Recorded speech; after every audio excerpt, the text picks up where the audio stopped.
ऐसा प्रेम कहाँ। आपकी कोशिश जरूर कामयाब होगी।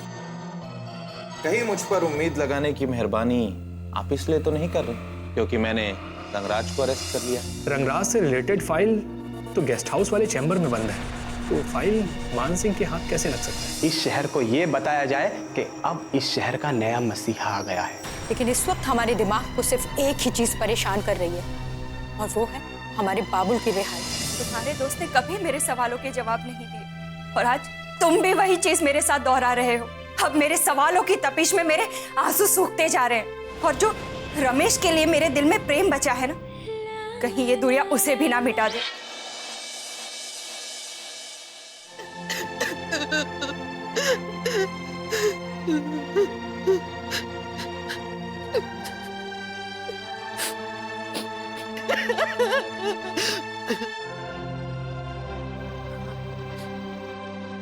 साहब, आज इस थाने में मेरा आखिरी दिन है, लेकिन मुझे ऐसा लगता है कि ये दिन कभी न बीते, क्योंकि कल कोई नई जगह होगी, नए साहब होंगे।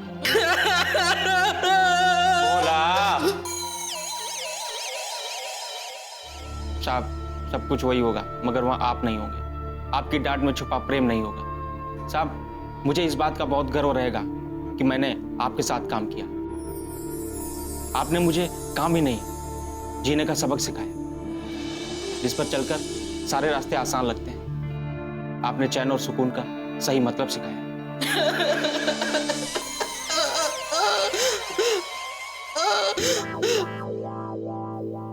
बात तो तू सही कह रहा है बहादुर। तेरे जैसा बेवकूफ होगा ही कौन जो अपने ट्रांसफर, अपने प्रमोशन को लेकर रो रहा हो।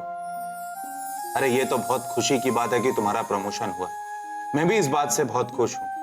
और वैसे भी ये ट्रांसफर एक बहू जैसा होता है। जैसे बहू अपने ससुराल से अपने मैके जाती है और फिर वापस चली आती है। तू भी कौन सा पूरी जिंदगी वहां रहने वाला है। तू भी कुछ दिन में वापस आ जाएगा यहाँ।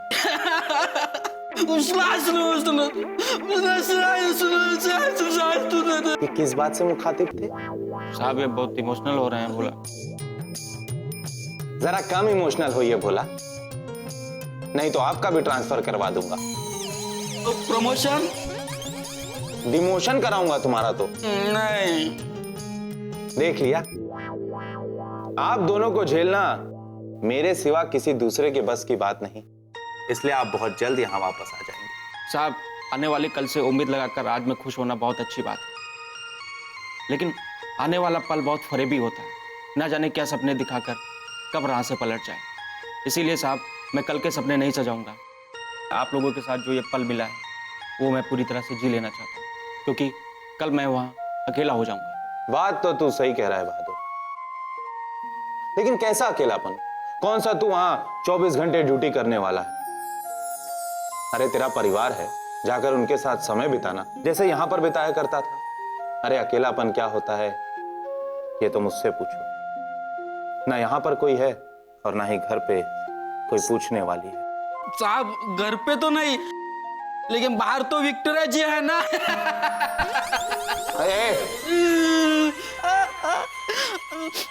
मगर मैं खुश हूं और सिर्फ इतना कहना चाहूंगा कि तुम दोनों मेरे सबसे वफादार आदमी थे।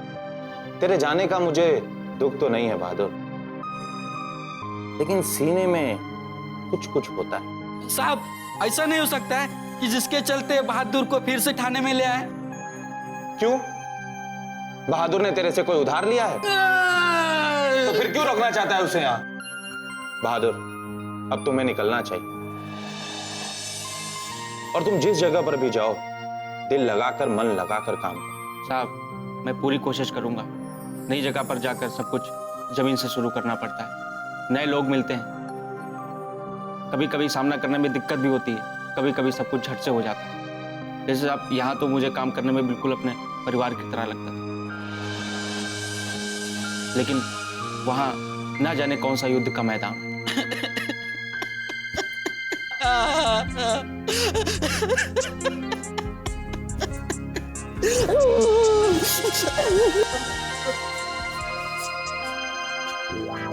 साहब, निमंत्रण जरूर दीजिएगा शादी का। आपकी और विक्टोरिया जी की शादी का साहब। अब क्या जाते जाते भी लेकर जाएगा? साहब यही तो कभी समझ में नहीं आए, कब आपका मूड अच्छा रहा कब खराब। अब तो प्रमोशन हो ही गया है। कोई नहीं, जा, निमंत्रण तेरे पास पहुंच जाएगा। हाँ जा साहब, दे दो निमंत्रण, दे देंगे। हाँ बेटा साहब, खुश है।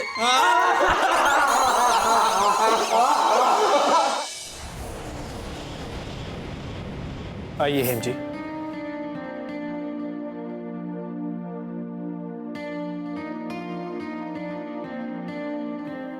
बारी, मुझे तुम ही बताओ कि मैं तुम्हारी बात का यकीन कैसे कर लूं, जबकि जिस जगह रमेश का एक्सीडेंट हुआ था वहां से तो हमें कोई सुराग नहीं मिला। पता नहीं बारी, मुझे क्यों अजीब सी फीलिंग्स हो रही है। पता नहीं क्यों मेरा मन रमेश से मिलने के लिए बेचैन हो रहा है। मैं जानती हूँ कि तुम्हें मेरी बातें कुछ अजीब लग रही होगी, मगर सीरियसली मैं तुम्हारा धन्यवाद करना चाहती हूँ कि तुम मुझे वहां लेकर गए, क्योंकि वहां जाकर मेरे मन पे जो बोझ था वो हल्का हो गया। और अब तो मुझे पूरा यकीन हो गया कि रमेश जिंदा है। मैं चाहती हूँ कि तुम ये बात अब भी एक्सेप्ट नहीं करोगे कि रमेश जिंदा है, मगर सच कहूँ तो अब मुझे इस बात का भी दुख नहीं है कि तुम मुझसे ये सारी बातें क्यों छुपा रहे हो। कल रात को मैंने बहुत सोचा और मुझे सोचकर यह एहसास हुआ कि तुम ऐसा करके किसी का साथ ही निभा रहे हो, और प्रेम में किया गया अपराध अपराध नहीं कहा जाता। हेम जी, आप ये कैसी बातें कर रहे हैं? मुझे जो कुछ भी पता था मैंने आपको सच सच बता दिया। फिर ये बीच में मेरे और रमेश के बीच के रिश्ते की बात कहां से आ गई? प्रेम की बात कहां से आ गई? माफ कीजिएगा हेम जी, लेकिन मैं आपसे कहूंगा कि मैं किसी से प्रेम नहीं करता। मैं सिर्फ और सिर्फ सच के साथ हूं।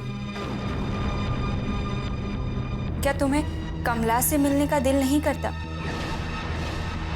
क्या तुम्हारा दिल कमला से मिलना नहीं चाहता?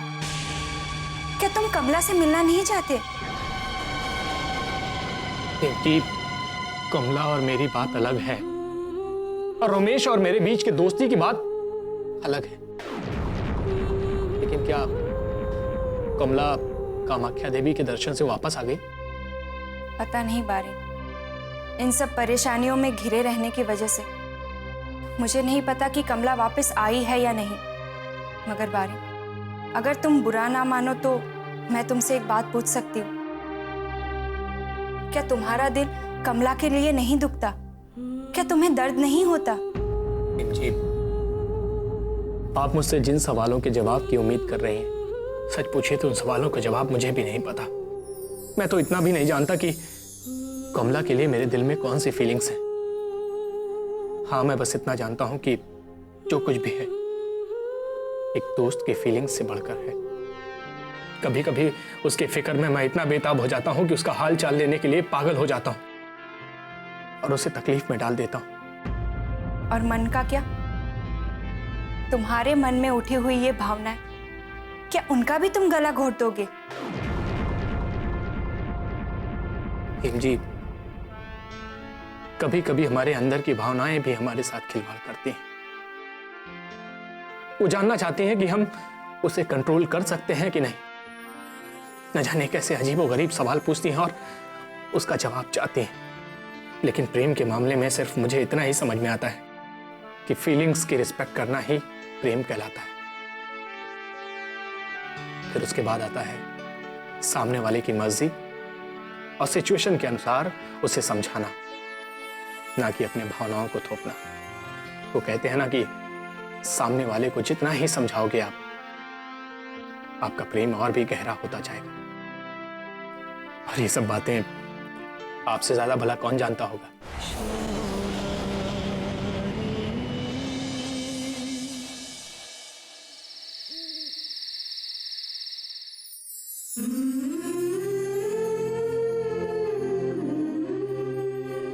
क्या हुआ परी, तुम रो क्यों रही हो? नहीं तो मैं कहाँ रो रही हूँ? तो ये तुम्हारे गालों से मोती क्यों लुढ़क रहे हैं? क्या हुआ परी? तुम कक्की के बारे में सोच रही हो? हाँ,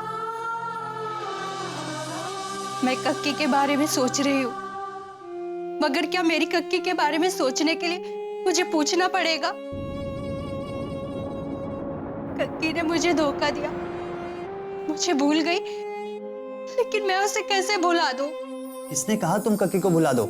इवन हम भी कक्की को बहुत मिस कर रहे हैं। जोगिन बाबू, मुझे समझ नहीं आ रहा है कि कक्की ऐसा कैसे कर सकती है। एक तरफ तो उसने मुझे पाला पोसा, हर वक्त मेरी जरूरत बनी, मेरे आसपास रही, और दूसरी तरफ उसने ऐसा कदम उठाकर हर किसी की भावनाओं के साथ खिलवाड़ किया, सबके दिल को तकलीफ पहुंचाई, सबको धोखा दिया, सबकी नजरों में अपने आप को गिरा दिया।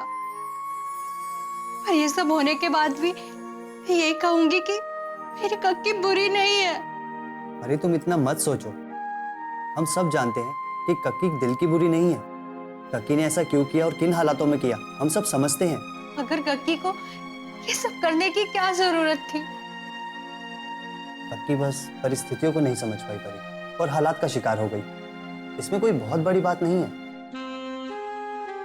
आप मेरा मन रखने के लिए ये सब बातें कह रहे हैं ना? नहीं परी, मैं चाहता हूँ कि तुम ये सब बातें अपने मन से निकाल दो और अपने मन का बोझ हल्का करो। ऐसी कोई बहुत बड़ी बात नहीं हुई है जिसके लिए हमें पछताने की जरूरत है। कक्की का बिना बताए घर से चले जाना, उसका गुस्सा तुम्हारे अंदर भरा हुआ है और वो जायज भी है।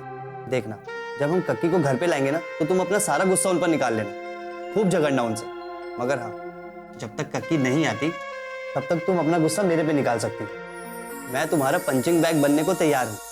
मगर हाँ परी, गुस्सा थोड़ा थोड़ा निकालना, उतना दर्द मैं सह लूंगा।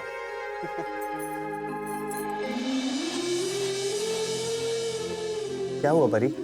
तुम्हें गुस्सा निकालना है, दर्द मुझे होगा। तुम क्यों रो रही हो? जोगिन बाबू, आप सच में बहुत अच्छे दोस्त हैं। और तुम मेरी बुद्धू फ्रेंड। अब रात बहुत हो गई है, चुपचाप सो जाओ। चलो चलो चलो चलो, जल्दी जल्दी सो जाओ। चलो चलो चलो चलो। गुड नाइट परी।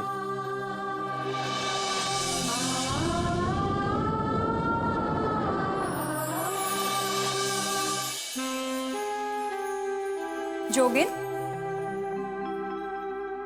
तुम इतनी रात गए परी के रूम में क्या कर रहे थे? एक्चुअली बॉडी, परी कक्की को लेकर काफी परेशान है और बहुत रो रही थी, तो मैं उसके साथ जाकर बैठ गया था ताकि उसको अकेलापन महसूस ना हो। हाँ जोगिन, मैंने भी ये बात महसूस की है कि परी को कक्की की वजह से काफी दुख पहुंचा है। अब कैसी है वो? ठीक है, सो रही है, मगर अभी कुछ दिन लगेंगे उसको संभलने में।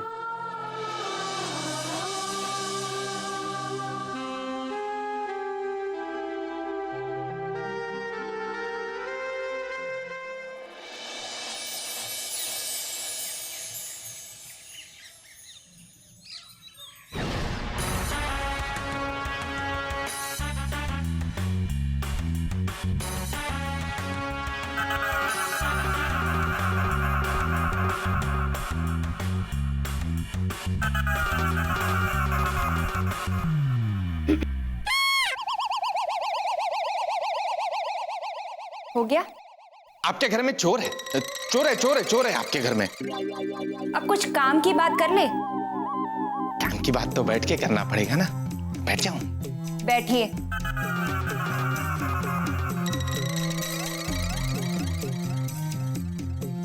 मैं तो बस उस केस के बारे में बात करने के लिए आया था। इंस्पेक्टर मान, आप मेरे एक केस की वजह से बार बार मेरे घर पर आते हैं। ये मेहरबानी क्यों? और आप मुझे हर केस की रिपोर्ट देने क्यों चले आते हैं? अब हर बार आपकी डांट खाने से तो अच्छा है कि मैं आपके घर पे ही आके आपको केस की रिपोर्ट दे दूं। नहीं तो पता चला आप मेरे थाने आकर मेरे सारे हवलदारों के सामने मेरी क्लास लगाकर चली जाए। तो इंस्पेक्टर मान, आज आप मुझे क्या रिपोर्ट देने आए हैं? हमें उस फाइल के बारे में पता चल गया।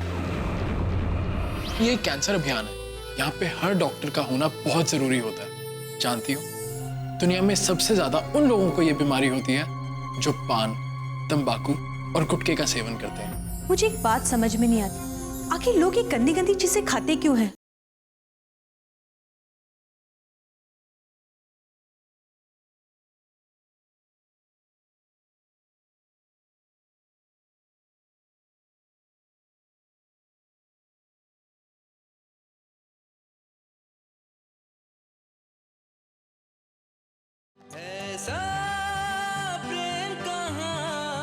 हमें उस फाइल के बारे में पता चल गया जिसमें रंगराज के सारे काले चिट्ठे थे। रंगराज की फाइल में आपके पिताजी के लेटर हेड के कुछ कोरे कागज पड़े थे, जिसकी मदद से वो आसानी से जेल से रिहा हो सकता था। वो तो अच्छा हुआ कि वो उसके हाथ नहीं लगे। मगर बाबा का लेटर हेड उस फाइल में आया कहाँ से? पर वो फाइल कहाँ है? और ऐसा कौन कर सकता है? वो फाइल तो आपके ही पास थी ना विक्टोरिया जी। मेरा मतलब आपके घर पे ही थी। इसका मतलब कोई ना कोई आपके घर का ही है जो उससे मिला हुआ। ये कैसे हो सकता है? और अगर किसी ने ये किया भी है तो अब वो फाइल हमारे हाथ में कैसे लगेगी? एक बात तो तय कि कोई तो है जो आपके घर में आपका अपना बना हुआ और आपकी सारी हरकत और हर घड़ी की खबर वो रंगराज तक पहुंचाता। और आपको बड़ी ही सावधानी से, बिना उसको इस बात का एहसास दिलाए, उसका पता लगाना होगा। मगर इंस्पेक्टर मान, ये पता कैसे चलेगा? और वो हो कौन सकता है? अब आप तो जानती हैं विक्टोरिया जी कि हमारा काम सब पर शक करना है, और मेरे शक की सुई कक्की की ओर निशाना करती है।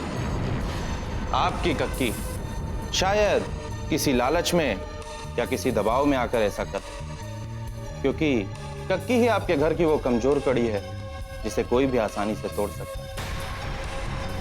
वैसे ये तो मेरा मानना है, लेकिन इसका मतलब ये नहीं कि मैं जो कह रहा हूं उसकी वजह से कक्की ही इन सब के पीछे। लेकिन अब आप लोगों को अपनी आंखें खोल कर रहे हैं। ऐसे कैसे आप कोई भी इल्जाम लगा सकते हैं मेरी कक्की पर? कक्की ऐसा कभी नहीं कर सकती, समझे आप? वो इतनी बुरी भी नहीं है, और मैं अपनी कक्की के खिलाफ एक भी शब्द नहीं सुनूंगी। वो आज यहाँ नहीं है तो इसका मतलब ये नहीं है कि सारे इल्जाम उनके सर पर डाल दिया जाए। परी, बात को समझने की कोशिश करो। हो सकता है कि कक्की ने ये काम किसी दबाव में आके किया हो, या फिर कक्की को पता ना हो कि कक्की से वो लोग ये काम करवाने वाले थे। और फिर हम किसी को गलत नहीं कह रहे, और हमारे कुछ कह देने से कोई आरोपी तो नहीं हो जाएगा ना। हमें सही वजह तो पता करनी पड़ेगी ना। अगर ऐसी बात है तो मेरी कक्की अपने आप को खतरे में डाल रही है। ऐसा क्यों कर रही हो कक्की? परी, अपने आप को संभालो। हेमदी, मेरी कक्की ने मुझसे बातें छुपाई। उसने ऐसा क्यों किया? उसने मुझसे झूठ क्यों बोला? अगर वो किसी मुसीबत में थी तो मुझे बता सकती थी ना।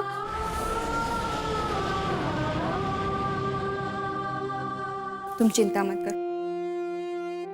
हो सकता है कि कक्की को नहीं लगा हो कि तुम उन्हें समझोगी, या फिर तुम्हें ये बात सुनकर बुरा भी लग सकता है। इसी बात का उनके दिल पर बोझ होगा, और इसी का प्रायश्चित करने के लिए वो बिना बताए गांव चली गई हो। हेमदी, मैं आपकी हर बात मानती हूँ, मगर मेरी कक्की ऐसा नहीं कर सकती। मेरा मन नहीं मानता। परी,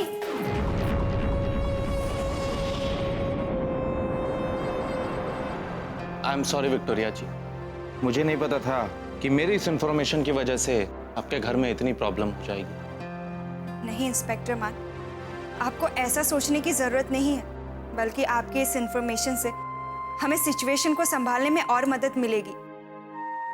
और हर बार आपने हमारी मदद ही की है। सच में? जी। थैंक यू विक्टोरिया जी। नमस्कार। Thank you.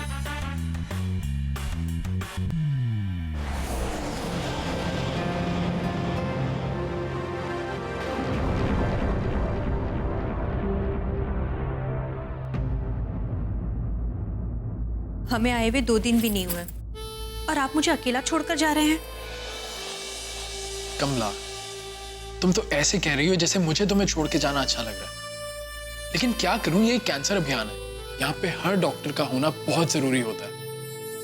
और फिर हमें लोगों को भी तो इस बीमारी के प्रति जागरूक करना जरूरी है। जानती हो, दुनिया में सबसे ज्यादा उन लोगों को यह बीमारी होती है जो पान, तंबाकू और गुटखे का सेवन करते हैं। महेश बाबू, मुझे एक बात समझ में नहीं आती, आखिर लोग ये गंदी गंदी चीजें खाते क्यों हैं?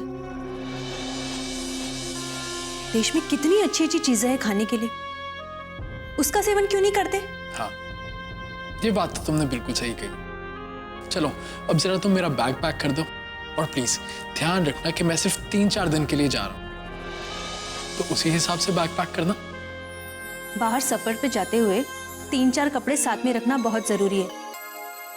और आप डॉक्टर साहब हैं, आपको तो मरीजों के सामने अच्छा दिखना होगा ना, क्योंकि क्या है ना, जब आपको मरीज देखेंगे तो उनकी आधी बीमारी ऐसे ही दूर हो जाएगी। कमला, आई रिग्रेट, तो मुझे पहले क्यों नहीं मिली? वो क्या है ना, मैं अपनी MBBS की पढ़ाई आधी करता और बाकी आधा ध्यान खुद को हैंडसम बनाने पे लगा देता। लेकिन मेरी भोली कम्मो, ऐसा नहीं होता। मरीज का रोग सही इलाज से दूर होता है, बस। हाँ बाबा, समझ गई। अब बस कीजिए, मुझे इन सब बातों के लिए बहस नहीं करनी है। पता है, कामाख्या देवी की यात्रा में आपका साथ पाकर मुझे ऐसा लगा जैसे ये पल कभी खत्म ही ना हो। काश काश कि हम दोनों एक दूसरे का हाथ थामे उसी वादियों में टहलते रहे।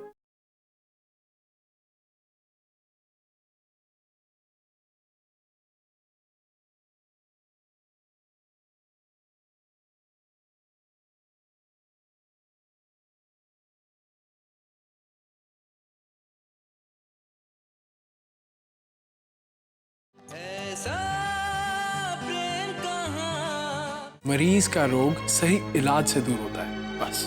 हाँ बाबा, समझ गई। Very good. 2-4 प्यार के पल मिले हैं और मैं इसे आपके साथ मुस्कुराते हुए बिताना चाहती हूँ। और आप हैं कि मुझे 3-4 दिन के लिए छोड़कर जा रहे हैं। तुम तो ऐसे कह रही हो कमला जैसे मैं 3-4 साल के लिए जा रहा हूं। अरे ये 3-4 दिन बस पलक झपकते निकल जाएंगे। महेश बाबू, मुझे आपकी बहुत याद आएगी। अच्छा जी, तो तुम्हें मेरी बहुत याद आएगी? हाँ, अभी मैं गया भी नहीं, तुम्हारे सामने बैठा हूं और तुम मुझे मिस भी करने लगी। पता है, कामाख्या देवी की यात्रा में आपका साथ पाकर मुझे ऐसा लगा जैसे ये पल कभी खत्म ही ना हो। काश काश कि हम दोनों एक दूसरे का हाथ थामे उसी वादियों में टहलते रहे। ये सही है। कितना मजा आता ना कि हम दोनों कामाख्या देवी की वादियों में बाहों में बाहें डाले टहलते रहते और यहाँ मेरे मरीज वो बेचारे परेशान होते रहते। मैडम, डॉक्टर्स इतनी सारी छुट्टियां नहीं ले सकते। जानती हूँ, इसलिए तो वापस आ गई ना। ये सब ठीक है महेश बाबू, जब आपका ये कैंसर अभियान खत्म हो जाएगा तो मुझे आपके साथ बाजार जाना है। लेकिन इसके लिए मेरा इंतजार करने की क्या जरूरत है? तुम अकेले भी तो बाजार जा सकती हो, या फिर अपनी किसी सहेली को साथ ले जाओ। अजीब बात है, स्वेटर का नाप आपका लेना है और बाजार सहेली को लेकर चली जाऊं? मेरे लिए स्वेटर लेना है? क्यों यार? डॉक्टर साहब, आपका क्या इरादा है कि आप सर्दियों में लिफाफे जैसी शर्ट पहनेंगे? ठीक है, लेकिन प्लीज मुझे इन झंझटों में मत फंसाओ। तुम अकेली जाना और जो तुम्हें पसंद है वो मेरे लिए लेके आना। वैसे भी मुझे तुम्हारी हर चीज पसंद आती है। आपको पूरा यकीन है कि ये केस बारिन के हाथ में है? हाँ विक्टोरिया जी, मुझे पूरा यकीन है। अगर ऐसा है तो बारिन को इसका जवाब देना होगा। उसने धोखा किया है हमारे विश्वास के साथ और ये मैं बर्दाश्त नहीं करूंगी। आखिर ये बात उसकी नहीं, उन मासूम लड़कियों की जिंदगी से जुड़ी हुई है। मैं भी यही सब सोच के परेशान हूँ कि आखिर बारिन बाबू ऐसा कर कैसे सकते हैं। इसके लिए मैं बारिन को कभी माफ नहीं करूंगी। और एक बात और है जिसे जानकर आप और भी ज्यादा चौंक जाएंगे।